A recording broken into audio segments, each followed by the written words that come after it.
सरकारी दावों की हकीकत जमीन पर कितनी खोखली है, इसका एक और बड़ा उदाहरण कुशीनगर से सामने आया है, जहां करोड़ों की लागत से चल रहे बाढ़ सुरक्षा कार्य की रफ्तार इतनी धीमी है कि मानसून से पहले पूरा होना लगभग नामुमकिन लग रहा है।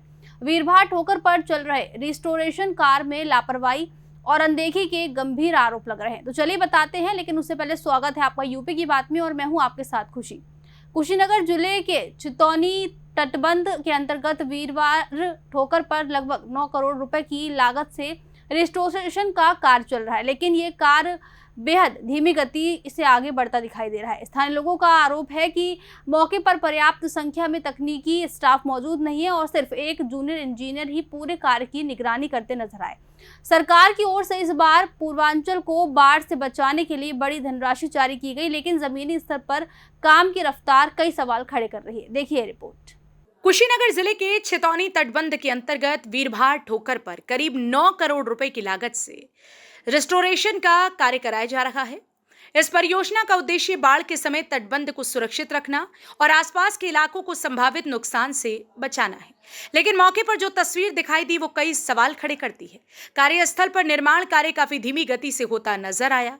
स्थानीय लोगों का कहना है कि मानसून नजदीक है, लेकिन काम की रफ्तार को देखकर यह कहना मुश्किल है कि परियोजना समय पर पूरी हो पाएगी। कार्यस्थल पर केवल एक जूनियर इंजीनियर कार्य की निगरानी करते दिखाई दिए। वहीं इस परियोजना का ठेका मेसर्स अजीत कंस्ट्रक्शन को दिया गया है। लोगों का आरोप है कि ठेकेदार और विभागीय अधिकारियों की उदासीनता के कारण काम प्रभावित हो रहा है। इस पूरे मामले पर विभाग का पक्ष जानने के लिए कुशीनगर के अभियंता MK सिंह से संपर्क करने की कोशिश की गई, लेकिन उनका मोबाइल फोन संपर्क क्षेत्र से बाहर मिला।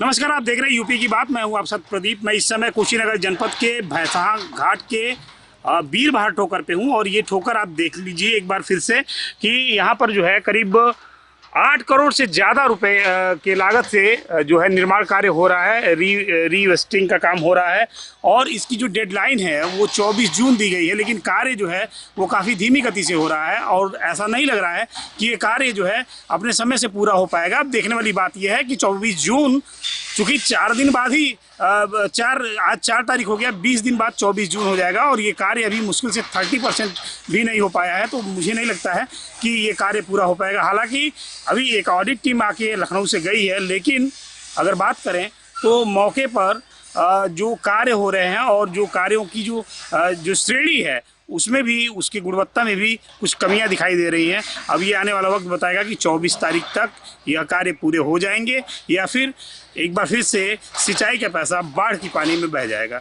सहयोगी राहुल साहब, प्रदीप, गोरखपुर। तो सवाल यह है कि आखिर करोड़ों की परियोजनाएं कागजों में ही क्यों तेज दिखती हैं?